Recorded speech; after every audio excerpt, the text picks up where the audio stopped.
اللہ کے رسول نے دین دیا تھا، مذہب نہیں دیا تھا. یہ بات ذہن میں بٹھائیں کہ مذہب بہت بڑی گالی ہے.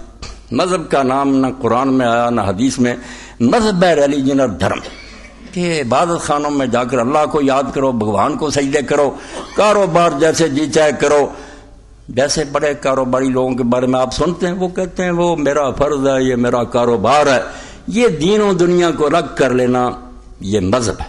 دین و دنیا کی جدائی ہوئی، دین و دولت میں جس دم جدائی، ہوس کی امیری ہوس کی وزیر. یہ جو رو رہا ہے لوگ کہ مسلمان یہاں تک کیوں گر گئے، اس کا ایک ہی سبب ہے اور کوئی سبب نہیں. باقی سب اس سے پیدا ہوئے ہیں کہ نمازیں چھوٹ گئیں، زکوٰۃ دینے سے لوگ رک گئے، کرپشن ہو گئی. یہ سارے پھل ہیں. بنیاد کیا ہے؟ ملوکیت، کہ حکمران ایسے بن گئے جو نماز روزہ کرتے رہے. کفر کا اعلان ہی انہوں نے کیا، مگر دین کو انہوں نے حکومت کی حد تک بے دخل کر دیا کہ یہ ہماری مرضی کی بات ہوگی، جو چیز چاہیں گے مانیں گے. حکومت میں دین کا کوئی دخل نہیں. رسول اللہ نے دین دیا تھا. قرآن دیکھ لیں، حدیث دیکھ، مذہب کہیں آیا ہی نہیں. مذہب تو ظلم ہے کہ لوگ زندگی کو دو خانوں میں تقسیم کر دیں کہ ادھر اللہ کی بات کریں اور ادھر اپنی مرضی کرتے رہیں. دین ہے کہ کسی جگہ بھی تم ہو اللہ کے احکام کی اطاعت. اور اللہ کے رسول علیہ السلام نے پہلے اعلان فرما دیا تھا کہ یغیر سنتی اول من یبدل سنتی رجل من بنی امیہ. یہ میرے اور آپ کی باتیں کرنے کی نہیں، نہ ان باتوں پر رونے کی بات ہے کہ حضرت معاویہ کا ذکر ہے فلاں کا. حقیقت کو سمجھنے کی بات ہے کہ دین ہم گم کر بیٹھے، مذہب رہ گیا ہمارے پاس، روبی سے اٹھتا جا رہا. حکمران اب ہمیں کارنر کر رہے ہیں.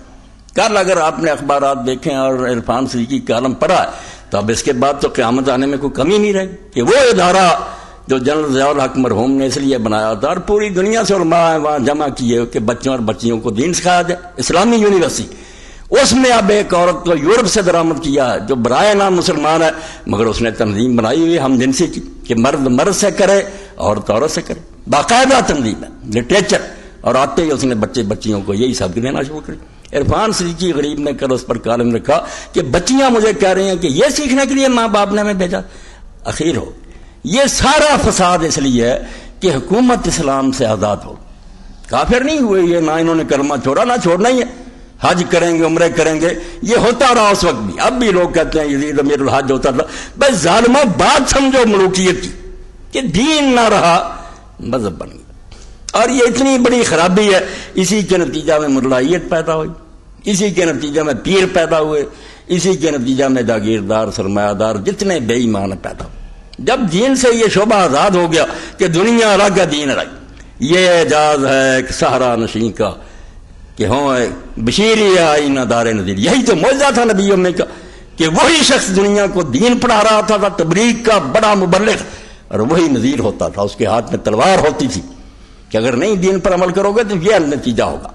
اقتدار اور دین جب اکٹھے تھے وہ تھا وہ نظام جو اللہ کے رسول نے دیا تھا، اس کو کہتے ہیں دین. جب حکومت الگ ہو گئی، یہ دین جو تھا اس کا مذہب بن کر گزارا کرو، مسجدوں اور مدرسوں میں رہو. اس کو علامہ اقبال رحمۃ اللہ علیہ فرماتے ہیں کہ جمال الدین افغانی کی زبان سے انہوں نے سمجھا کہ وہ روسیوں کو پیغام دے رہے ہیں کہ مسلمانوں کو نہ دیکھو یہ کیا کر رہے ہیں، اسلام کو دیکھو، اسلام اور ہے مسلمانوں کا عمل اور ہے. یہ شروع سے انہوں نے کہا یہ تباہی ہو گئی ہے. خود پولیس میں کیسر و کسرا شکست. اس مسلمان نے ہی پہلے کیسر اور کسرا کا جو طلسم تھا اس کو توڑا، تخت توڑ دیے کہ دنیا میں کوئی کیسر نہیں ہوگا، کوئی کسرا نہیں ہوگا، سب خدا کے غلام ہیں، اللہ کی بندگی کرو. خود سرے تخت ملوکیت نشست، مگر خود ہی پھر اسی تخت ملوکیت پر آپ بیٹھ گیا. خود کیسر و کسرا بن گیا، تباہی کر دی دین. حسین ان کو کیا سمجھ آیا جب صدیاں ہو گئی یہی مذہب پڑھ رہے ہیں کہ ہم اللہ اللہ کر رہے ہیں نمازیں پڑھ، ہمیں کون روکتا؟ یہ انگریز نے روکا تھا، سکھ روکیں گے؟ کیا ضرورت ہے انہیں؟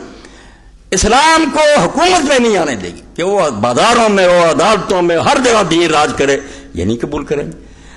تو کہتے ہیں اس نے خود مسلمان نے کیسر و کسرا کا طلسم توڑا اور پھر اسی تخت پر بیٹھ گیا.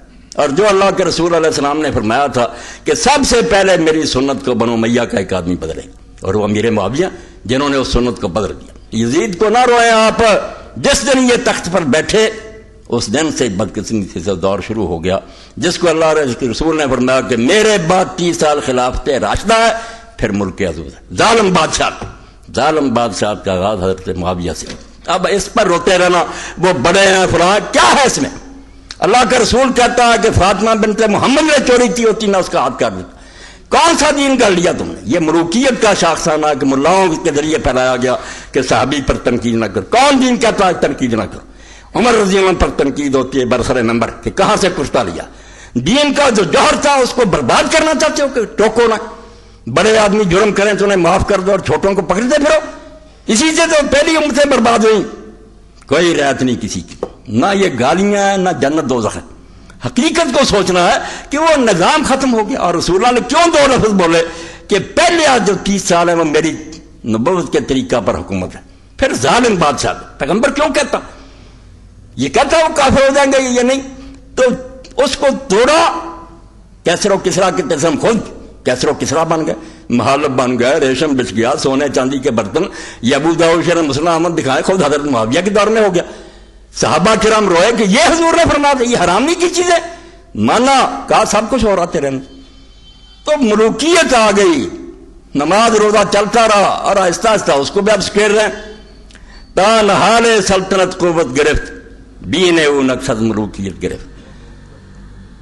وہ کہہ رہے ہیں جمال الدین افغانی کہ روسیو تم مسلمانوں کو دیکھ کر دین سے نہ بدل ہونا. ہم خود کہتے ہیں کہ جب حکومت کا پودا مضبوط ہوا، جب مسلمانوں کی حکومت پھیل گئی، بیڑا غرق ہو گیا کہ حکومت کا دائرہ وسیع ہو گیا. دین او نقصد ملوکیت گرفت، مگر رنگ روغن جو تھا وہ ملوکیت کا اختیار کی. اور یہی ایک جرمنی عالم نے کہا استنبول میں کہ حضرت معاویہ کی تصویر کہاں ملتی ہے؟ کافر نے. انہوں نے کہا کیا دلچسپی؟ کہنے لگے ان کے مجسمے بنا کر سویڈن میں، ناروے میں، بیلجیم میں، انگلینڈ میں، ہر ملک میں ہم اپنے چوکوں میں لگائیں گے. اس کا تو احسان ہی بڑا ہم پر. تو اہل حدیث عالم نے کہا علامہ رشید کیا احسان؟ اس نے کہا اگر ابو بکر عمر کا زمانہ دیکھ لیتے لوگ، یہاں سب اسلام کے جھنڈے ہوتے، یہ ملک بچتے ہی نہ عیسائیوں کے نہ رہتے ہی. مگر جب انہوں نے دیکھا کہ صرف نام بدلتے ہیں یہ لوگ، نظام تو وہی ہے.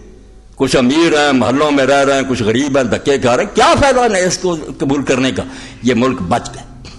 خدا کے لیے دین کو دین سمجھنے کی کوشش کریں. اور 4-5 عالم اس دور کے جنہوں نے روئے کہ دین سمجھو یار، اس کو پھیلانے کی کوشش کرو. دین حجروں میں پڑھنے کی باتیں کہ جامعہ سلفیہ بند ہے اور یہ فلاں بند ہے، بس مولوی تیار کر دو مسجدوں میں بیٹھ جائیں. یہ حکومت کرنے کے لیے آیا، صرف ممبروں پر نہ بیان ہو، عدالت میں ججوں کے سامنے قرآن و سنت پڑھا اور ایک فیصلہ بھی اس کے خلاف نہ ہو سکے. پارلیمنٹ کوئی قانون منظور نہ کرے، صدر مملکت کی مجال نہیں کوئی آرڈیننس جاری کرے، وہ خدا حکومت کرے. 4-5 عالم میں حوالہ دوں گا اگرچہ وہ ماتوب ہے. بدقسمتی کہ یہ ملا جو ملوکیت کے ایجنٹ ہیں نا، انہوں نے ان کو بدنام کیا. اس دور میں صرف 4-5 کام کے بندے پیدا ہوئے ہیں جنہوں نے لوگوں کو جگایا. اور جہاں جہاں کوئی تبدیلی آ رہی ہے یا اب کوئی دین کے لیے جان دے رہا، ان کا ہی پروردہ، ان کے زیر اثر ہے. سید ابو العلا موجود ہی ہیں. ابھی بچہ سنا رہا تھا کہ ایک عالم دین نے ان کو کہا، میں نے کہا آپ نے بتایا تھا کہ خلافت ملوکیت میں صحابہ کو بہت برا کہا گیا ہے، میں نے آپ سے کیا کر منگوائی ہے. یہ بچہ بالکل بے خبر تھا، لا کر دی پڑھی، یہ لے گیا سرخ پینسل کہ مولانا پڑھو اور بتاؤ اس میں کیا خرابی. کہنے لگے نہیں، ہم سے تو مولانا خان صاحب نے قسم لے لی تھی قرآن پر کہ موضوعی کوئی کتاب نہیں پڑھنی. بتاؤ جو کتاب پڑھتے ہی نہیں ان ظالموں کو کیا حق ہے فیصلے کرنے کا کہ توہین کیجیے؟ ہے غضب خدا کا کہ پڑھنا ہی نہیں اور اپنی طرف سے فیصلے سنانے. اور مصر میں تھا سید قطب شہید رحمۃ اللہ علیہ، جس نے جان دے دی مگر کوئی قبول نہیں کیا. اس آخر وقت اس کی بہن کو علماء نے اور حکومت میں مجبور کر کے بھیجا، حالانکہ وہ بھی نہیں چاہتی تھی کہ بھائی کو بچائیں، وہ تو شہید ہونا پسند کرتی. مگر جب گئی تو قطب جو تھے رو پڑے، انہوں نے کہا بہن تو بھی آ گئی، شہادت نصیب ہو رہا، تو مجھے بچانے کے لیے آ گئی. اس نے بھائی کہا اگر لوگ مجبور نہ کرتے میں نہ آتا. اس بندے کو بدنام کر رہے ہیں. جاؤ اس کی اعلیٰ عدالت الاجتماعیہ پھر اسلام پڑھو، تمہیں پتہ لگے کہ اسلام کیا تھا اور کیا بن گیا.